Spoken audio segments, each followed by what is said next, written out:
يا حنان يا منان يا قديم الإحسان يا ذا الجلال والإكرام اللهم صل وسلم وبارك عليه وعلى آله يا فتاه يا عليم يا حكيم يا رحيم يا الله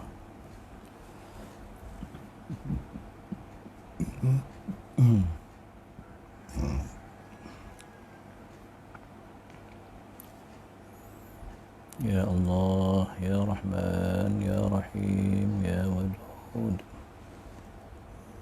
يا فتاه يا عليم وهب لي يا فتاح فتحا ودلاني عليم فعلمني من العلم ما جالا اللهم صل وسلم وبارك عليه وعلى آله في كل لمحة ونفس عدد ما وسعه علم الله صل على سيدنا محمد خير البرية وعلى آله في كل لمحة ونفس عدد ما وسعه علم الله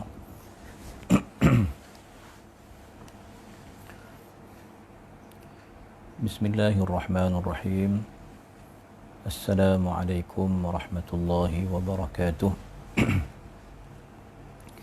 إلى حضرة النبي محمد المصطفى صلى الله عليه وسلم آله الكرام وأصحابه العظام خصوصا لهذه النية المباركة الفاتحة أعوذ بالله من الشيطان الرجيم بسم الله الرحمن الرحيم الحمد لله رب العالمين الرحمن الرحيم مالك يوم الدين إياك نعبد وإياك نستعين اهدنا الصراط المستقيم صراط الذين أنعمت عليهم غير المغضوب عليهم ولا الضالين آمين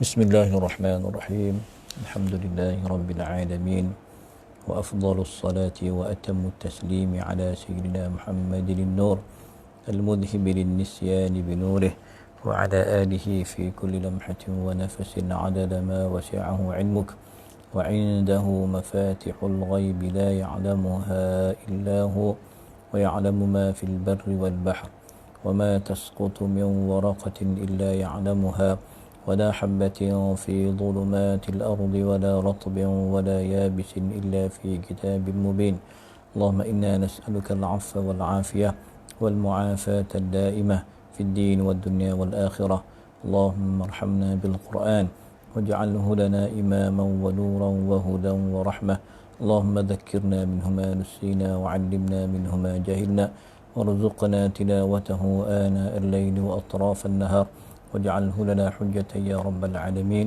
صلى الله على سيدنا محمد وعلى آله وصحبه وبارك وسلم الحمد لله رب العالمين أما بعد Ikhwatal iman, para sahabat, tuan-tuan sidang peserta tafsirul Quran yang saya muliakan, alhamdulillah.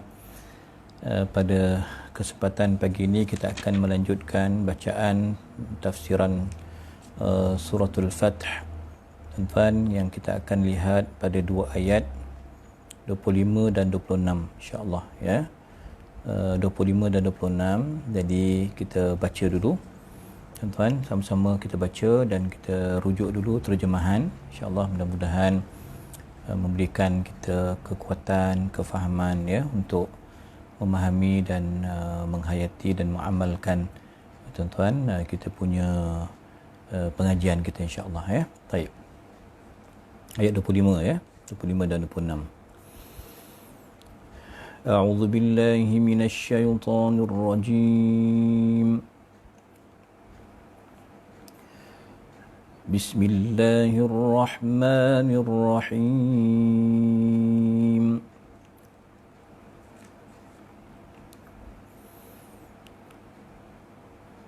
هم الذين كفروا وصدوكم عن المسجد الحرام والهدي معكوفا أن يبلغ محله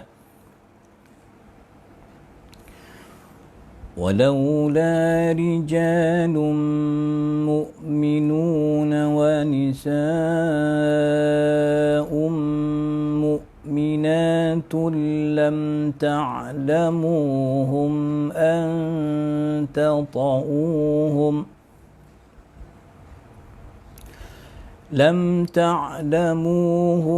أن تطؤوهم فتصيبكم منهم معرة بغير علم ليدخل الله في رحمته من يشاء لو تزيلوا لعذبنا الذين كفروا منهم عذابا أليما إذ جعل الذين كفروا في قلوبهم الحمية حمية الجاهلية فأنزل الله سكينته على رسوله وعلى المؤمنين وألزمهم كلمة التقوى وكانوا أحق بها وأهلها وكان الله بكل شيء عليما صدق الله العظيم. Alhamdulillah tuan-tuan. Jom kita tengok dulu terjemahan ayat. Merekalah orang kafir yang menghalang kamu masuk ke dalam Masjidil Haram dan merintangi haiwan-haiwan korban daripada sampai ke tempat penyembelihannya. Dan kalau bukan kerana ada beberapa orang beriman lelaki dan perempuan yang tidak kamu ketahui, tentu kamu akan membunuh mereka yang menyebabkan kamu ditimpa kesusahan tanpa kamu sedari. Kerana Allah berkuasa hendak memasukkan sesiapa yang Dia kehendaki ke dalam rahmat-Nya. Sekiranya mereka terpisah, tentu kami akan mengadab orang-orang kafir di antara mereka dengan adab yang pedih. Dan itu ayat 25. Kemudian ayat 26. Ketika orang-orang yang kafir itu menanamkan kesombongan ke dalam hati mereka, iaitu kesombongan jahiliyah, maka Allah Subhanahu wa taala menurunkan ketenangan kepada Rasul-Nya SAW dan kepada orang-orang mukmin. Dan Allah Ta'ala mewajibkan kepada mereka untuk menjalankan kalimah taqwa. Tuan-tuan, kita akan lihat apa dia kalimah taqwa itu. Dan mereka lebih berhak untuk itu dan patut memilikinya. Dan Allah Ta'ala maha mengetahui segala sesuatu. Okey, tuan-tuan, Alhamdulillah. Ya, dua ayat yang kita akan cuba lihat, tuan-tuan. Ya, mudah-mudahan insya-Allah saya sompeklah menyempurnakan pengajian pagi ini. Sebab ada sikit masalah data handphone ni, tuan-tuan. Jadi insya-Allah kita tengok pada perbincangan hari ini, tuan-tuan, boleh dirujuk muka surat. Tuan-tuan akan tengok 430, tuan-tuan, pada halaman 430. Ya, dan insya-Allah kita perhatikan terus kepada sebab nuzul ayat di bawah tajuk celaan kepada orang musyrikin dan apakah hikmah yang berlaku yang tersirat di sebalik perjanjian Hudaibiyah. Dan ayat ini dia sebenarnya menceritakan kejahatan perancangan orang-orang jahiliyah, tuan-tuan, hamiyatul jahiliyah. Ya, ini dan bagaimana kepentingan kalimah taqwa, iaitu kalimah tahlil la ilaha illallah. Baik. Tuan-tuan, kita terus kepada sebab turunnya ayat 25. Ya, tuan-tuan. Ayat 25 itu, tuan-tuan, turun iaitu walaula rijalun mu'minun wa nisa'un mu'minat Ya, ayat itu turun tuan-tuan, iaitu menurut riwayat Imam At-Tabarani dan Abu Ya'la daripada Abi Jum'ah Junaid bin Sabu'. Dia kata apa tuan-tuan? Ada riwayat kata Abu Ja'far, nama dia lah, nama sahabat Nabi ni, kata dia, aku berperang dengan Nabi SAW pada waktu pagi aku kafir. Ya, pagi aku kafir, tapi ketika petang aku dah Islam. Dah masuk Islam lah. Tuan-tuan pagi kata Abu Ja'far Habib bin Sabu' ni tuan, pagi aku kafir, tapi petang aku beriman, aku Islam. Dan kami ketika itu ada 3 lelaki dan 7 perempuan. 3 lelaki, 7 wanita, dan pada kamilah yang berapa orang ni tuan-tuan, 3 campur 7, 10 orang ni, turunnya ayat, kalau tidak kerana lelaki beriman dan perempuan yang beriman. 3 lelaki yang beriman dan 7 muslimat, 7 perempuan yang beriman, maka pada kami turun ayat ini, ayat 25 suratul Fath. Ada riwayat Imam Ibnu Abi Hatim menyebutkan 3 lelaki 9 perempuan. Tuan-tuan, tak apalah jumlah tu ada khilaf, tapi ayat ni turun tuan-tuan kepada sekelompok umat Islam tuan-tuan yang bercampur dengan tentera kafir, tentera musyrik tuan-tuan. Taib. Apa dia sempena yang boleh yang disebutkan di sini, al-munasabah. Qala, kata Syekh Wahbah rahimahullahu taala, selepas Allah menyebutkan anugerah-anugerahnya kepada orang yang beriman, pada para sahabat, kepada Nabi SAW dan para sahabat, kerana tidak berlaku pertumpahan darah tuan-tuan di tanah haram tuan-tuan, iaitu di mana tentera Islam pun yang dapat menangkap 80 tentera bersenjata orang musyrikin tuan, mereka pun tak buat apa-apa, mereka pun tak menumpahkan darah, tak membunuh mereka. Dan orang kafir jauh sekali memang tak dapat menumpaskan tentera Islam tuan-tuan. Maka di situ membawa kepada perjanjian Hudaibiyah tuan-tuan. Maka Allah Ta'ala terangkan bagaimana berlakunya perjanjian Hudaibiyah itu, dan tuan-tuan Allah juga menjelaskan apakah hikmah yang sebab berlakunya perjanjian tersebut tuan-tuan. Tayyib. Maka ayat itu turun, walaula rijalum mu'minuna wa nisa'um mu'minat. Kenapa tuan-tuan? Kerana untuk menjaga tuan-tuan nilai nyawa muslim itu sangat mahal di sisi Allah Ta'ala, dan tuan-tuan, dan supaya nanti Islam tu akan terus tersebar dan berlaku pencampuran tuan-tuan. Selepas berlaku perjanjian Hudaibiyah tu, ramai lagi orang masuk Islam tuan-tuan, dan untuk kita, supaya Allah Ta'ala membuang tuan-tuan saki-baki perangai-perangai jahiliah tuan-tuan, sentimen kesombongan yang tidak didasarkan kepada hujah, kepada logik, tuan-tuan, ini yang dilakukan oleh masyarakat orang musyrikin tuan-tuan terhadap tentera Islam, terhadap Nabi SAW. Dan juga disebutkan lanjutan daripada ayat itu, Allah juga menurunkan sakinah. Ini sakinah yang ketiga lah ni. Sakinah yang pertama ayat berapa tuan? Sakinah yang kedua ayat 12, sakinah yang pertama ayat 2 ke? 3 kali sakinah kan? Cuma yang ini sakinatahu. Yang 2 ayat pertama as-sakinata. Tuan-tuan ayat berapa tu? Kalau tuan-tuan perasan, sakinah yang pertama pada ayat 4. Sakinah yang kedua pada ayat 18. 18.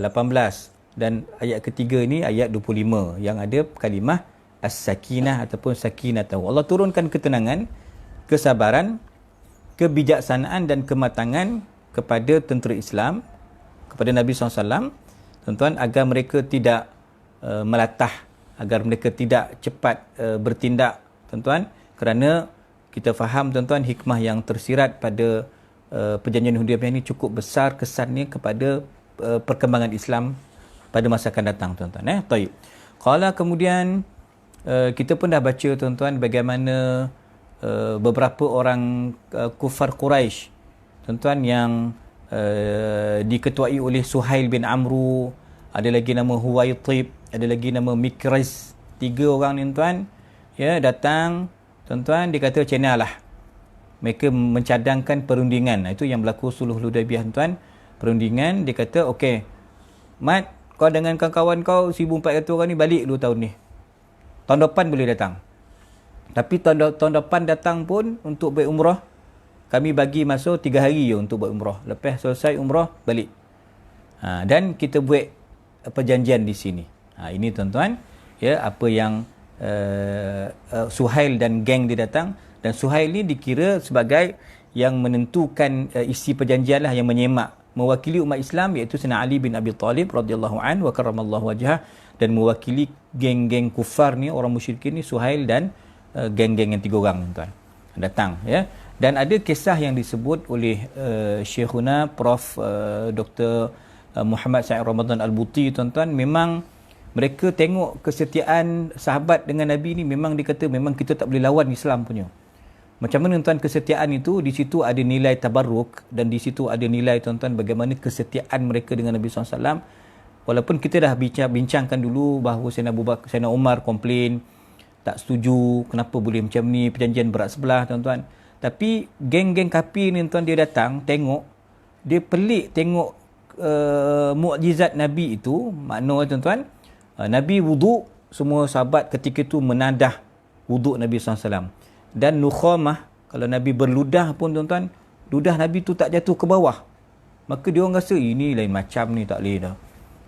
Tuan-tuan, maka mereka kata kalaulah kesetiaan macam ni, dia orang sampai wuduk Nabi tak jatuh ke bumi, ludah Nabi pun tak jatuh ke bumi, rambut Nabi pun tak jatuh ke bumi, semua direbutnya, semua mengambil berkat, dengan menilai, mengenal keberkatan Nabi SAW tu zahiran wa batinan. Tuan-tuan, maka mereka tuan-tuan rasa comel dan takut sebenarnya. Tengok, kalau macam ni kita nak perang ni, kalah kita ni. Ini yang mendorong tuan-tuan mereka mengutuskan 3 utusan ni, Suhail dan geng tuan-tuan, untuk melakukan perjanjian. Okey, Muhammad, tahun ni balik dulu, kita boleh datang tahun depan, tuan-tuan boleh datang tahun depan, 3 hari tempoh umrah. Dan ini dia isi perjanjian yang dilakukan oleh kedua-dua pihak tuan-tuan. Taib. Huraian dia tuan-tuan, ya, huraian ataupun tafsirannya, inilah orang kafir tuan-tuan, orang musyrik Arab, orang Quraisy tuan-tuan, yang tidak menerima tauhid, yang tiada akidah tuan-tuan, yang hanya hidup dengan berhala mereka. Tuan-tuan, merekalah yang menegah, menghalang kamu wahai orang Islam untuk tawaf, untuk menyempurnakan umrah kamu. Kan? Padahal Masjidil Haram itu milik umat Islam. Kamulah yang patut menjaga dan mengawalnya. Tapi itu satu, mereka menghalang umrah. Yang kedua tuan, menghalang al-hadi. Al-hadiyu itu maknanya tuan, binatang ternakan yang dibawa daripada Madinah ke Mekah, dan hukumnya sunat, supaya tuan-tuan binatang itu dapat disembelih dan disedekahkan kepada fuqara, orang miskin di tanah haram. Dan kita belajar bab kafarah tuan-tuan, bab dam kan, dam kita belajar dalam bab haji umrah. Dam itu mesti dibayar tuan-tuan, mesti disembelih binatang tu di tanah haram, dengan tujuan hikmah dia disedekahkan kepada orang susah, fuqara di tanah haram tuan-tuan. Itu al-hadiyu, hukum dia sunat dibawa sunat lah. Tetapi kalau yang dam-dam itu tuan-tuan, kita fahamlah itu hukum dia wajib lah untuk dibayar. Tapi poin dia disedekahkan kepada penghuni penduduk tanah haram tuan-tuan, ya. Dan inilah kojau yang kedua orang kafir tadi tuan-tuan, mereka menghalang 70 ekor unta yang dibawa oleh Nabi SAW untuk sampai kepada tujuan dia, destinasi dia, ya tuan-tuan. Maka mereka menghalang daripada binatang itu untuk sampai ke tempat dia tuan-tuan. Dan akhirnya berlakulah tuan, perkumpulan itu berhimpun di Hudaibiyah. Okey, baik. Qala, ayat yang 25 turun ayat tadi, sebab nuzul ayat tadi, walau la rijalun mu'minun wa nisa'un mu'minat. Tuan-tuan, di sana ada kumpulan-kumpulan mustad'afin, kumpulan yang lemah. Tuan-tuan, lemah ni maknanya sama ada lelaki atau perempuan yang masih stay dekat Mekah. Maknanya mereka tidak berhijrah ke Madinah. Tuan-tuan, tapi mereka ni kenapa stay kat Mekah? Sebab mungkin mustad'afin, orang yang ditindas, orang yang lemah, tiada kemampuan untuk hijrah tuan-tuan. Ya, mungkin di kalangan yang cacat dan sebagainya tuan-tuan, ada yang buta dan sebagainya. Tetapi tuan, mereka kekal dengan akidah yang benar, akidah yang mereka belajar daripada Nabi SAW. Cuma dia orang tak ada kebebasan untuk menzahirkan syiar agama mereka. Maka mereka pun tuan, disembunyikan iman mereka. Diam-diam semayang pun dia diam dalam rumah, ya, tak adalah nampakkan syiar agama tuan-tuan. Maka mereka ni masih ada sekelompok umat Islam yang lemah di Mekah. Ni cerita dia tuan, ya. Taib tuan-tuan. Jadi maknanya kalau berlaku peperangan tuan-tuan, kalau ikut marah sahabat, kalau ikut beragam jahatnya perangai musyrikin ketika menghalang Nabi SAW dan sahabat ni, memang boleh berlaku peperangan. Dan memang semangat jihad, dah bai'atul ridwan, dah berjanji setia dengan Nabi SAW, memang boleh menang punya. Tapi tuan-tuan, Allah ingatkan, ya, tak apa, tak berlaku peperangan, tak ada masalah, tangguhkan dulu. Ya, sebab apa? Kalau kamu teruskan peperangan, bimbang nanti ada tentera orang Islam yang akan mati sekali. Kamu akan menyerang, ya, nanti melibatkan tentera Islam, sahabat-sahabat di kalangan muslimin, muslimat, mukminin, mukminat pun mati sebab kita tak dapat cam mana satu yang kafir, mana satu yang Islam, sebab yang Islam pun terpaksa menyamar, terpaksa pun tuan tidak boleh menzahirkan keislamannya. Faham tak? Itu hikmah dia. Nanti kalaulah berlaku peperangan, okey, yang kafir terbunuh, yang tentera, yang orang Islam Mekah pun terbunuh juga, maka dia orang kata tengok Islam jahat, Islam ganas. Orang Islam sama Islam pun dibunuh saudara dia.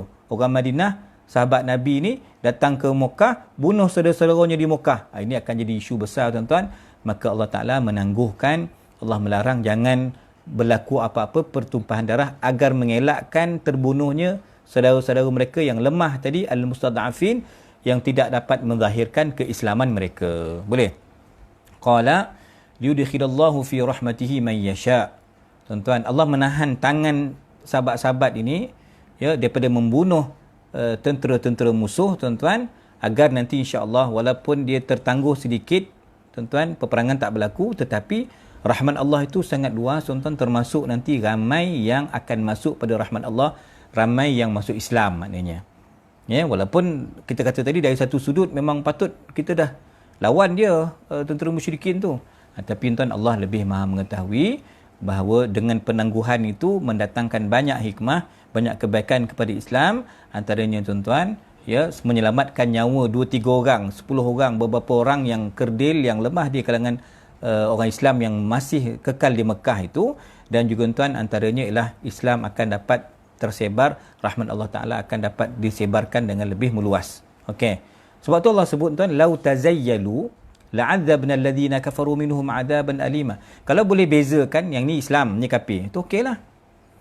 Kan kalau dah memang ini tentera Islam, ini umat Islam. Contoh kita orang Melayu kita ni, rumah kita ada kat depan ni assalamualaikum contoh, ada basmalah ko, adalah tanda-tanda ini memang bukan non muslim lah. Tak ada topeng ekong ko, tak ada gajah ko, patung lah tuan-tuan. Artinya awak ini umat Islam.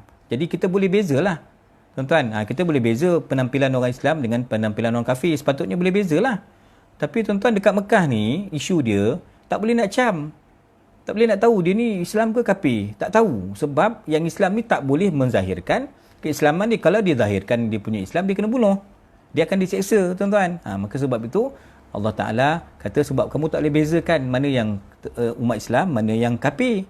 Maka kena sabar sikit. Kalau dah berlaku pemisahan, dah cam identiti, ini memang IC dia Islam, memang nombor Islam, umat Islam, maka tuan, ini okey, kita boleh cam dan kita tak payah bunuh dia, tak payah serang dia. Ini yang selain ni memang kafir, kita boleh serang dia, tuan. Itu maksudnya, ya, Allah Subhanahu Wa Taala menjadikan belum dapat di proses pengecaman belum berlaku, tak dia kesan identiti agama mereka, maka susah untuk kalau berlaku peperangan nanti takut kau terbunuh tentera orang Islam yang kau tak cam dia tu Islam. Itu maksud dia, tuan-tuan. Macam kalau kat Mesir, tuan-tuan, kan, kat Mesir kita tengok bangsa Mesir ni orang mana sama je. Dia bangsa Arab.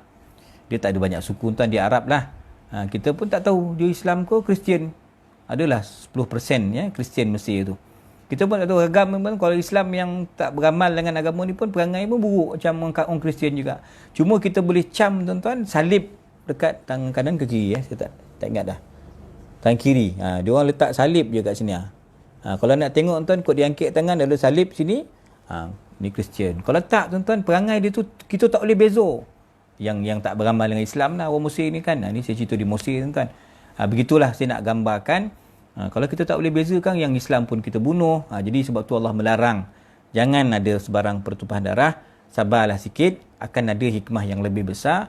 Kesabaran itu maknanya membawa keuntungan yang besar kepada Nabi SAW dan para sahabat. Tuan-tuan, Allah menerangkan bagaimana suasana yang tidak menentu itu, keadaan yang tertekan itu, tuan-tuan, ya, di mana Allah akan, tuan-tuan, menjadikan, Allah akan azab kepada tentera kafir ni, tuan. Mereka ni buat tindakan yang memang luar daripada logik, tuan-tuan. Mereka ni dengan perangai-perangai jahiliah mereka, tuan-tuan, sentimen jahiliah mereka, tuan-tuan, ya, mereka ni Allah SWT, mereka, tuan-tuan, apa dia pegang dengan konsep, ya, kita ni ada Lata wal Uzza, kita ada Tuhan berhala, berhala Lata, berhala Uzza, ni berhala-berhala, tuan-tuan, Manas, ini berhala-berhala, tuan-tuan, orang jahiliah, orang kafir dululah. Okey, kita mempertahankan berhala. Ini maksud, tuan-tuan, mereka ni ada hamiyatul jahiliyah. Kemudian, tuan-tuan, mereka dah sekat Nabi masuk ke Mekah, Bismillahirrahmanirrahim. Mereka halang binatang tadi 70 ekor unta tu untuk disembelih di tanah haram, tuan-tuan, untuk disedekahkan kepada fuqara, orang fakir miskin di tanah haram. Mereka, tuan-tuan, tadi geng-geng siapa tadi? Suhail bin Amru tadi. Dia tak nak tulis tuan-tuan, Bismillahirrahmanirrahim. Dia kata Bismikallahumma, dia tulis. Kemudian kita tak nak tulis, dia kata tak nak tulis Muhammadur Rasulullah, tulis Muhammad bin Abdullah. Ini, tuan-tuan, ragam. Tuan-tuan, gagam perangai buruk orang musyrikin Makkah untuk menunjukkan keengganan mereka, engganan ego mereka, tuan-tuan, dalam peristiwa ini. Maka, tuan-tuan, walaupun begitu tertekan umat Islam dan para sahabat, saya kata tadi, Sayyidina Umar tak boleh diam, dia akan terus tegur, terus bagi pandangan kat Nabi SAW, tak setuju, tapi Allah tetap bagikan sakinah. Fa'anzalallahu sakinatahu ala rasulihi wa alal mu'min. Allah berikan ketenangan. Nabi kena sabar. Nabi memang sabarlah. Sahabat ni, tuan, panih, ya kan? Sahabat pun, walaupun logik dia memang tak logik. Kenapa lagi nak bagi muka dengan orang kafir ni? Lawan je lah. Tapi, tuan, kena sabar. Maka Allah berikan ketenangan pada sahabat.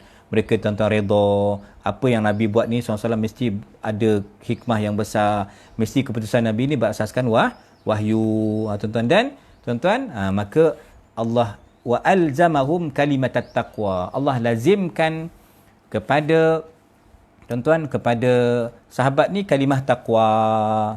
Tuan-tuan, iaitu kalimah yang ini ada pelbagai pandangan di kalangan para ulama tafsir. Ada yang mengatakan kalimah taqwa itu adalah syahadatain, la ilaha illallah, Muhammadur Rasulullah. Itu, tuan-tuan, kalimah tauhid, kalimah syahadah yang dikatakan kalimah taqwa ataupun kalimah tayyibah.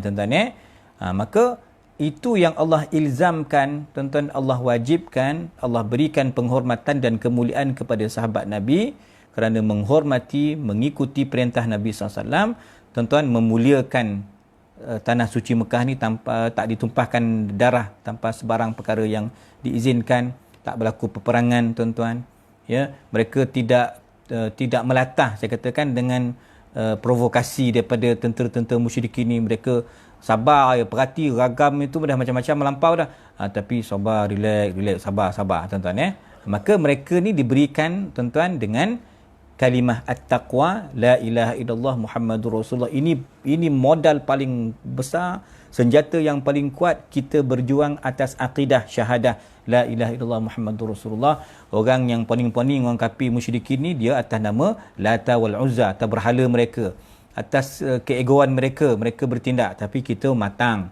kita bijaksana, kerana dasar kita ialah la ilaha illallah Muhammadur Rasulullah. Tuan-tuan sekalian, maka itulah kalimah yang selayaknya dipegang oleh tentera Islam, oleh para sahabat. Muka surat apa tu?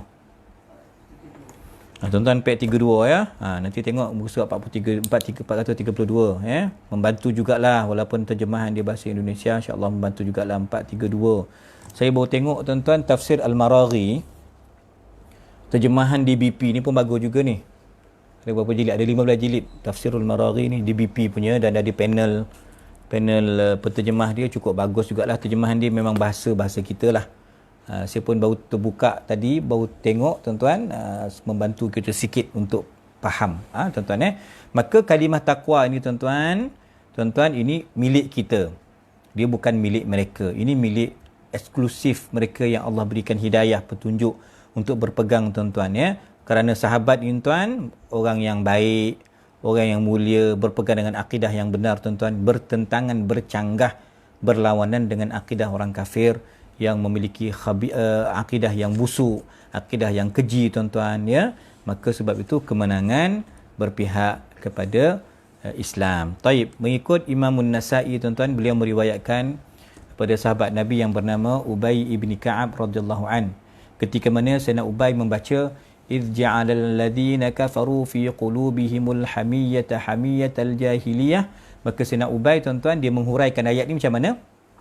Sayyidina Ubay bin Ka'ab dia kata, kalaulah tentera Islam, para sahabat yang pergi umrah ni, ya, buat perangai macam perangai orang musyrikin yang mudah terpancing dengan provokasi, mudah ikut perangai lama dulu, tuan-tuan, ikut rekod silam dulu, maka Masjidil Haram akan musnah kalau berlaku pertumpahan darah.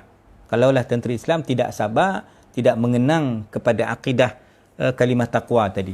Maka tuan-tuan, ketika dihuraikan ayat ini, yang menghurai itu Sayyidina Ubay bin Ka'ab radhiyallahu an, maka Sayyidina Umar mendengar kupasan tersebut, tafsiran tersebut, dan dia marah. Fa'aghladha alaih, dia tak puas hati. Apa ni, Ubay, kau terjemah macam mana ayat ni, kau tafsir macam mana? Maka tuan-tuan, Sayyidina Ubay perlu mempertahankan pendiriannya, walaupun itu khalifah, walaupun itu Sayyidina Umar. Maka Sayyidina Ubay kata, wahai khalifah, kau tahu Eden ni lah orang yang kerap berulang-alik mengaji dengan Nabi SAW. Eden ni dapat ilmu daripada Nabi SAW. Nabi memberikan ilmu, apa yang Allah kurniakan pada Nabi, Nabi ajar kat Eden. Maka tuan-tuan, di situ Sayyidina Umar baru perasan, baru disedar bahawa bal anta rajulun indaka ilmun wa Quran. Betul lah Sayyidina Ubay, kau ni senarai orang penting tuan-tuan. Ubay bin Ka'ab ni antara panel penulis wahyu, antara sahabat yang menjadi rujukan dalam Quran tuan-tuan, termasuk Sayyidina Abdullah bin Mas'ud tuan-tuan, Abdullah bin Abbas, ini orang penting dalam Quran, dalam tafsir Quran, dalam qiraat tuan-tuan, ini dia. Maka Sayyidina Ubay menjelaskan bahawa memang aku bukan sukati-sukati terjemah ayat ni, tetapi aku dapat tafsiran ni, aku mengaji sendiri daripada Rasulullah SAW. Maka kata Sayyidina Umar, kalau macam tu faqra' wa'allim, kalau macam tu kau bacalah, kau tolonglah ajar sahabat-sahabat lain, tolonglah sebarkan ilmu yang kau belajar daripada Nabi SAW tentang tafsiran ayat tadi. Kalaulah para sahabat lau humitum kama hamu, kalau sahabat-sahabat juga tuan-tuan tidak sabar mengikut ragam orang jahiliah, orang kafir tadi, maka akan berlaku satu yang tidak menyenangkan, yang tidak baik kepada tuan-tuan tanah haram dan kepada hala tuju dakwah itu sendiri tuan-tuan. Okey, selesai. Fiqh, apa yang kita boleh belajar tuan-tuan, ada beberapa pengajaran yang digariskan oleh Syekhuna Prof Wahbah di sini. Satu tuan-tuan, Allah mencela orang Quraisy yang kufur, yang tidak menerima tauhid, yang tidak menerima dakwah akidah yang dibawa oleh Nabi SAW. Bahkan tuan-tuan, membawa kepada mencegah, menghalang Nabi dan para sahabat pada tahun tersebut, pada tahun ke-6 Hijrah kan, untuk tuan-tuan masuk menyempurnakan umrah, sedangkan Nabi datang dalam keadaan berihram, membawa binatang ternakan 70 ekor, tuan-tuan, apa tadi? Unta. Kerana tuan-tuan, perangai ini didasarkan berpunca daripada al-anafah ataupun hamiyatul jahiliyah. Tuan-tuan, ragam perangai jahiliyah yang bertindak tuan-tuan tidak profesional, yang bertindak tidak ada pertimbangan tuan-tuan, menyebabkan mereka melakukan apa-apa yang telah mereka lakukan tuan-tuan. Maka Allah hina mereka terhadap perlakuan mereka tersebut. Yang kedua tuan-tuan, kalau tuan-tuan ingat tadi bahawa hurmatul mukmin, nilai jiwa seorang Islam tu lebih mulia di sisi Allah, sangat mulia, mahal. Kita ni tuan tak boleh nak cederakan orang, tak boleh sakiti orang. Kita baca dalam suratul Ahzab kan, alladzina yu'dhunal mu'minina wal mu'minat bighairi maktasabu. Kita tak boleh hina orang, mulut kita tak boleh caci orang, kita tak boleh tulis sebarang-barang tuan-tuan, nak tuduh orang tak boleh, kecuali ada bukti dan sebagainya lah kan. Jadi kemuliaan mukmin tu dalam hadis sebut lebih mulia daripada Kaabah. Kaabah tu mulia dah, tapi saudara kita yang beriman ni tuan-tuan, nilai dia sangat besar sebab dalam hati dia tuan-tuan, ni dahi sujud kepada Allah Ta'ala, tiap-tiap tahun bayar zakat, kan, bulan puasa dia puasa Ramadan, semayang 5 waktu. Jadi dia mahal, dia bukan mudah, bukan sewenang-wenang kita nak menghina saudara kita yang Islam tuan-tuan. Jadi nilai seorang mukmin tu memang besar, kehormatannya sangat tinggi di sisi Allah Ta'ala tuan-tuan. Maka tuan-tuan, kenapa tadi tak berlaku peperangan? Sebab cerita 3 lelaki 9 perempuan tadi tu tuan-tuan, ya, beberapa riwayat tadi kan, ayat yang turun kepada siapa tadi, pada orang yang kata pagi aku kafir, petang aku beriman, perang dengan Nabi SAW. Abu Ja'far tuan-tuan, ya, Abu Ja'far Habib bin Sabu' tuan-tuan, dia kata kita orang ni, ya, kita dah beriman, maka nanti kalau berlaku peperangan, dah tak tahu, tak tentu dah orang beriman ke orang kafir, nanti akan tertikam, akan terbunuh orang Islam. Tuan-tuan, nanti kalau terbunuh orang Islam akan jadi satu isu lain. Apa dia? Kau tengok Muhammad and the gang tu, dia bunuh sahabat-sahabat dia di Mekah ni, akan jadi isu lain tuan-tuan. Ini satu perkara bahawa Islam sangat menjaga tuan-tuan nyawa seorang Islam yang lain, ya, seorang Islam. Baik. Tuan-tuan, yang ketiga, menyokong kepada poin yang kedua tadi, iaitu bi ghairi ilm, sebab tuan-tuan, ayat ni menceritakan tentang kelebihan sahabat. Tuan-tuan, ya, sahabat ni memang kita tak boleh lawan lah, tak boleh challenge lah kan. Setinggi-tinggi wali tuan-tuan, kaedah dia, setinggi-tinggi wali tak akan capai kepada serendah-rendah sahabat. Tak boleh challenge. Tuan-tuan, tabi'in pun tak boleh challenge sahabat, sebab sahabat dia ada maqamus suhbah, dapat melihat Nabi SAW, beriman dengan Nabi. Walaupun dia tak hafal hadis, walaupun dia tak banyak hafal Quran, walaupun dia tak berapa ikut perang tuan-tuan, dia tetap sahabat, mereka ahli syurga. Itu sahabat punya kemuliaan. Dan ayat ini menyebutkan bi ghairi ilmin, itu kelebihan sahabat tuan-tuan, dan mereka ada sifat-sifat yang sangat mulia, iffah, menjaga maruah, menjaga diri tuan-tuan, tuan-tuan, dan mereka sangat berhati-hati, tak buat perkara yang melampau tuan-tuan. Ya, ini tuan-tuan, kalau berlaku pun maka benda tu tidak disengajakan.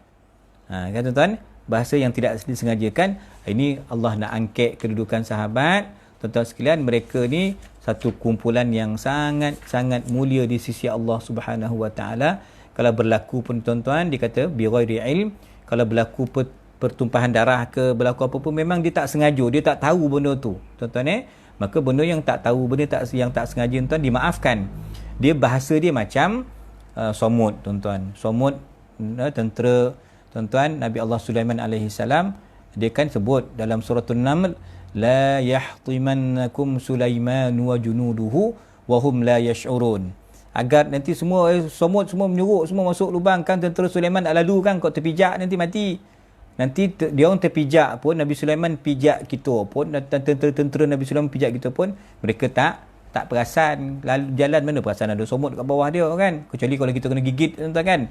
Wahum la yash'urun, tak perasan. Ini bahasa tak perasan itu digunakan juga bi ghairi ilmin, bagi mengatakan sahabat kalau buat tindakan yang tersilap itu bukan mereka sengajakan tuan-tuan, itu perkara yang di luar kawalan mereka. Tayyib. Yang keempat tuan-tuan, Allah tidak mengizinkan orang Islam memerangi tuan-tuan tentera musyrikin pada tahun Hudaibiyah tersebut. Kenapa tuan-tuan? Ya, agar tuan-tuan nanti selepas berlaku perjanjian akan ada benda-benda yang cukup menguntungkan Islam. Itu maksudnya tuan. Sebab antara penguntungan itu, bentuk yang untung Islam tuan, Allah masukkan ramai dalam rahmatnya, dalam syurganya. Dalam apa tuan? Masuk kepada agamanya, pada Islam. Itu sebab tu tuan-tuan tak berlaku pertumpahan darah. Dan poin yang kelima tuan-tuan, ya, sebab apa tadi? Percampuran yang kita tak boleh beza. Kita serang musuh, kita tak tahu rupanya yang kita serang tu, yang ada 4-5 orang tu, yang 9 orang tu, Islam rupa dah terbunuh pula. Tuan-tuan dan ini ada satu perbahasan yang agak panjang sikit. Saya simpulkan nombor 6 macam ni. Nombor 6 itu tuan-tuan, iaitu dia cerita tentang tebusan.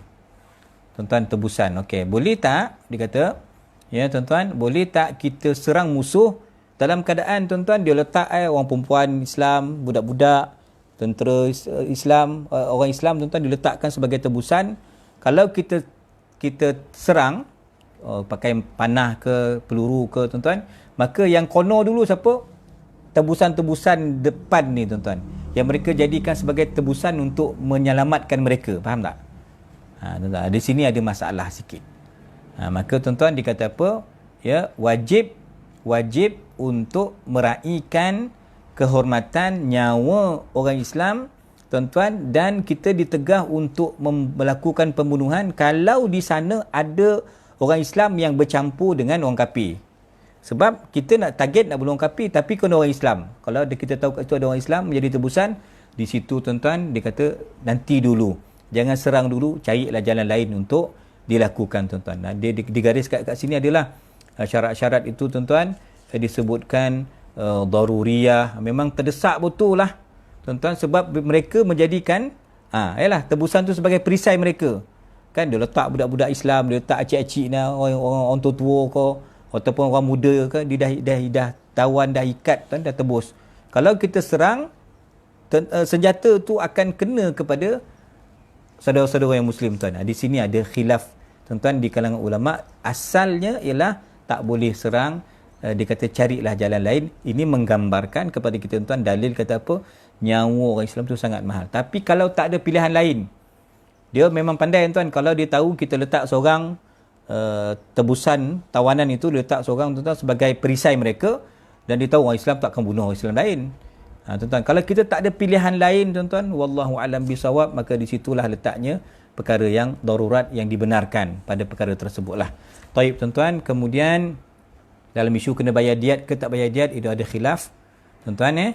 Yang disebut oleh ulama Hanafiah, tak payah diat dan tak payah kafarah. Kalau berlaku pun, tuan-tuan, terbunuhlah tadi tebusan itu, Islam tadi, orang Islam terbunuh, maka bukan kita sengaja nak bunuh Islam, target kita nak bunuh orang kafir, tapi terpaksa. Maka kata Imam Mazhab Hanafi, kita tak payah bayar diat, tak ada ganti rugi dan tak payah kafarah. Tapi mengikut Mazhab Syafi'i dan Mazhab Imam Sufyan Ats-Tsauri, dia kata wajib bayar diat dan kafarah, sebab tetap yang kau bunuh tu orang Islam, tuan-tuan. Tapi tak berdosa lah, sebab demi menyelamatkan jumlah yang lebih besar, tuan-tuan, kepentingan yang lebih, masalah yang lebih besar. Taib, tuan-tuan. Selanjutnya, tuan-tuan, kita kata tadi poin yang ketujuh, kata Syekhuna Prof. Wahbah, tuan-tuan, yang orang musyrikin ni, tuan-tuan, dia menegah Nabi SAW dan para sahabat memang dengan hujah yang memang tak masuk akal lah. Kerana apa tadi? Kerana pertimbangan-pertimbangan yang tak logik, kerana, tuan-tuan, mereka ni ada sentimen jahiliah, menyebabkan mereka menghalang Nabi untuk menyempurnakan umrah pada tahun tersebut. Dan, tuan-tuan, dan asabiah mereka itu kerana taksub mereka kepada berhala mereka.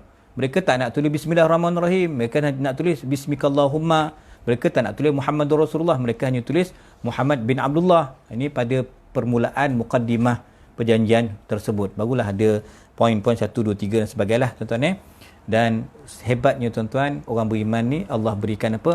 Kalimah taqwa. Kata Imam Al-Qurtubi, tuan-tuan, saya ambil sikit kalimah taqwa ni, ya, dia sebutkan kalimah taqwa iaitu la ilaha illallah Muhammadur Rasulullah. Kan, tuan-tuan? Kalimah taqwa la ilaha illallah Muhammadur Rasulullah. Walaupun Imam Al-Qurtubi, tuan-tuan, dalam Al-Jami' di Ahkamul Quran, dia bahaskan banyak lagi maksud kalimah taqwa, tuan-tuan, termasuk juga, ya, tuan-tuan, yang disebutkan la ilaha illallah Muhammadur Rasulullah, termasuk juga kalimah taqwa itu menurut sebahagian riwayat termasuk la ilaha illallah la syarikalah lahul mulku wa lahul hamdu wa huwa ala kulli syai'in qadir. Yang kita baca subuh tadi 10 kali, kita baca maghrib kan 10 kali, tuan, lepas sembahyang kan. Yang kita baca waktu lain tu 3 kali tak, tuan-tuan? Ini masuk juga kalimah taqwa. Imam Zuhri kata, tuan, imam ulama hadis, dia kata Bismillahirrahmanirrahim itu pun, tuan, kalimah taqwa, tuan-tuan. Kenapa takwa ni, tuan? Kerana dengan kalimah takwa kita terselamat daripada syirik. Kalimah takwa ni, tuan, kalimah tayyibah ataupun ikhlas. Kalimah takwa ni, tuan, kalimah yang menyelamatkan kita daripada kejahatan. Saya baca sikit, tuan-tuan, tulisan Syekhuna Sayyidi Saleh, tuan-tuan, Al-Ja'fari dalam kitab Fathun wa Faidun. Ini buku akidah beliau lah, tuan-tuan, dan kami mengaji dulu sikit-sikit lah dengan Syekh Atiyah dulu di Masjid Syekh Saleh. Tapi yang ingat, tuan, yang kitab ni tak berapa ingat dah. Yang ingat, tuan-tuan, lepas kelas minum syai cengkeh. Mesti ingat. Masa sebelum Covid dah minum cengkeh kat Mesir, tuan-tuan. Syai tu dicampur cengkeh. Sedap, tuan-tuan. Kadang-kadang syai bil halib. Itu memang sedap lah. Itu ingat. Yang belajar ni dah tak ingat. Tapi saya buka, tuan-tuan, pagi ni balik.